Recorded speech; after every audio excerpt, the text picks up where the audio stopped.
আসসালামু আলাইকুম, welcome to cook with Afroza blog channel. আশা করছি সবাই ভালো আছেন। আজকে ছোট্ট একটা মিনি ব্লগ নিয়ে আপনাদের সামনে হাজির হলাম।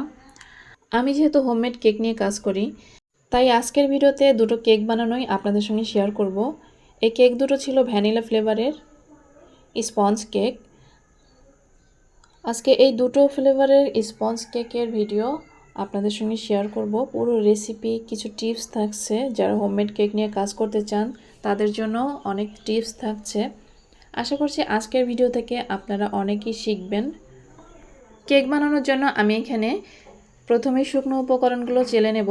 আমি 5টা ডিমের কেক বানাবো, অর্থাৎ একটা কেক হবে 1.5 পাউন্ডের আর একটা কেক হবে 1 পাউন্ডের।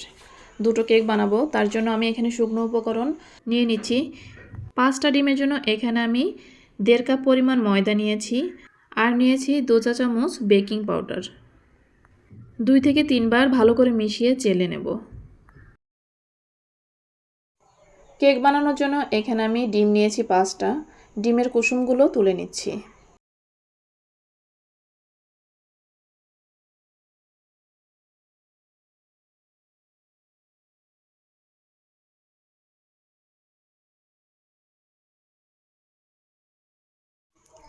এক মিনিটের মতো লো স্পিডে বিট করার পরে এর সঙ্গে আমি চিনি মিক্সড করব। তার জন্য আগে আমি চিনি মেপে নিচ্ছি।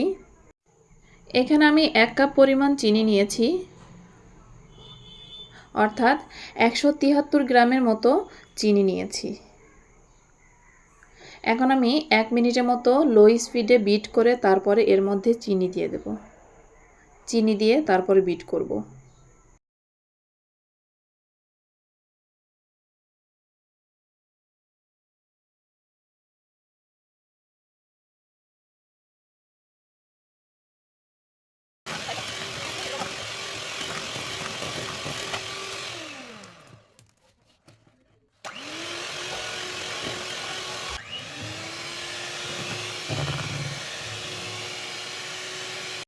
বিট করতে করতে যখন এরকম একটা পর্যায়ে আসব, তখন এর মধ্যে দিয়ে দিলাম ভ্যানিলা এসেন্স 1 চা চামচ।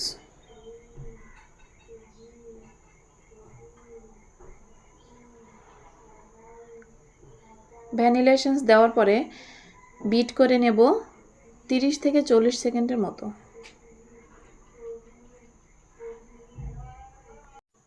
বিট করা হয়ে গেছে, এখন শুকনো উপকরণগুলো চেলে মিশিয়ে নেব।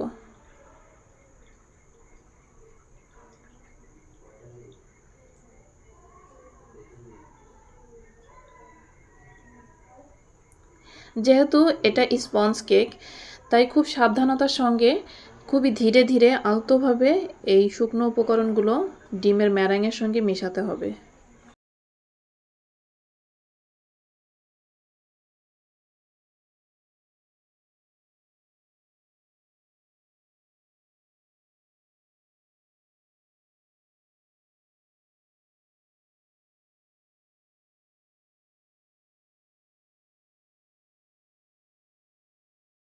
মেশানো হয়ে গেছে, এখন 2টা মোল্ডে আমি ঢেলে নিচ্ছি।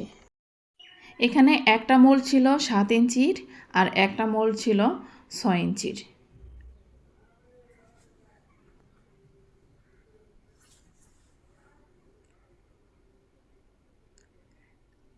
কয়েকবার ট্যাপ করে এভাবে সাসলেক কাঠি দিয়ে নেড়ে দেবো যেন ভেতরে বাবলস না হয়। আর এভাবে সাসলেক কাঠি দিয়ে নেড়ে দিলে চারিদিকে সমান হয় আর ভেতরে যে বাবলসগুলো থাকে সেগুলো বের হয়ে যায়।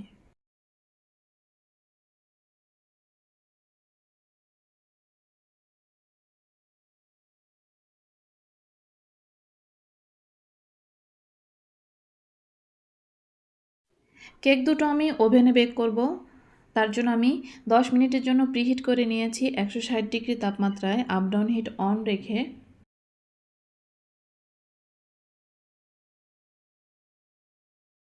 কেকের মোল্ড দুটো আমি মিডিল তাকে দিয়ে দিলাম। 160 ডিগ্রি তাপমাত্রায় 30 থেকে 40 মিনিটের জন্য বেক হতে দেব। 30 মিনিট পরে আমি একবার চেক করে নেব, যদি কাঁচা থাকে তাহলে আরও 2-3 মিনিটের জন্য দিয়ে দেব। 35 মিনিটের মধ্যেই আমার কেক দুটো বেক হয়ে গিয়েছিল। একবার চেক করে দেখব কেক হয়েছে কি না। আমি একটি সাসলেক কাঠির মাধ্যমে এই কেকটা চেক করে নেব।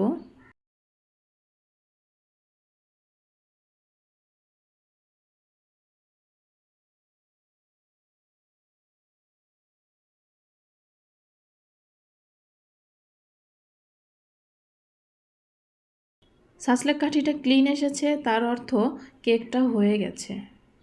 আমার এই ছোট মোল্ডের কেকটা হয়েছিল, কিন্তু এই বড় মোল্ডের কেকটা আরও 2-3 মিনিট সময় লাগবে হতে, কিছুটা কাঁচা ছিল। আপনারা অনেকেই যারা কেক বানান আপনাদের কেক চুপসে যায়, যাদের কেক চুপসে যায়, শক্ত হয়ে যায়, তারা আমার মতো এই ট্রিক্সটা ফলো করতে পারেন। কেক বের করার পরে সবসময় এভাবে উপর করে রাখবেন। এক্ষেত্রে হবে কি, কেকটা দেবে যাবে না, চুপসে যাবে না বা শক্ত হয়ে যাবে না। কেক দুটো মাশাআল্লাহ অনেক সফট হয়েছিল, খুবই স্পঞ্জি। আসলে 5টা ডিম দিয়ে আমি এই দুটো মোল্ডে কেক বেক করেছি, যতটুকু ফুলেছে মাশাআল্লাহ। কেক দুটো যখন ঠান্ডা হয়ে যাবে তখন আমি এই কেক দুটো মোল্ড আউট করে কয়েকটি স্লাইসে কেটে নেব। আমি দুটো কেকই 4টি করে স্লাইসে কেটে নিয়েছি মাশাআল্লাহ। এই কেকের উপরের অংশটা তুলে কেটে বাদ দিয়ে দেব।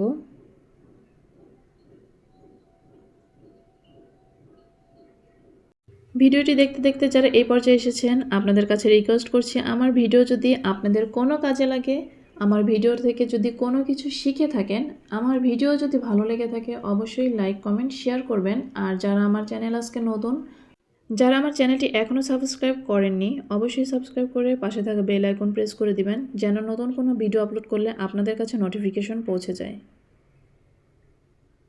আমি দুটো কেকই কেটে এভাবে 4টি স্লাইসে ভাগ করে নেব, কারণ এই কেক দুটো আমি পরবর্তী ভিডিওতে ডেকোরেশন করব।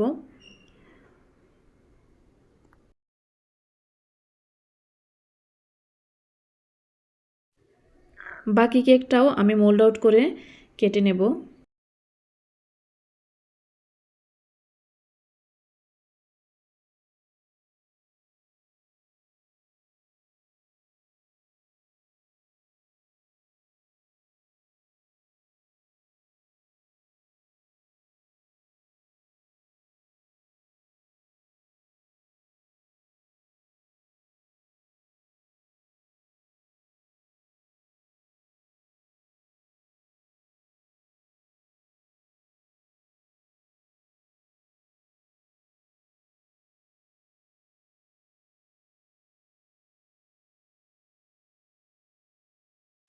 এই তো দুটো কেকই রেডি হয়ে গেল। পরবর্তী ভিডিওতে এই কেক দুটো ডেকোরেশন আপনাদের সঙ্গে শেয়ার করব। ততদিন পর্যন্ত ভালো থাকবেন, সুস্থ থাকবেন। আল্লাহ হাফেজ। আসসালামু আলাইকুম ওয়া রাহমাতুল্লাহ।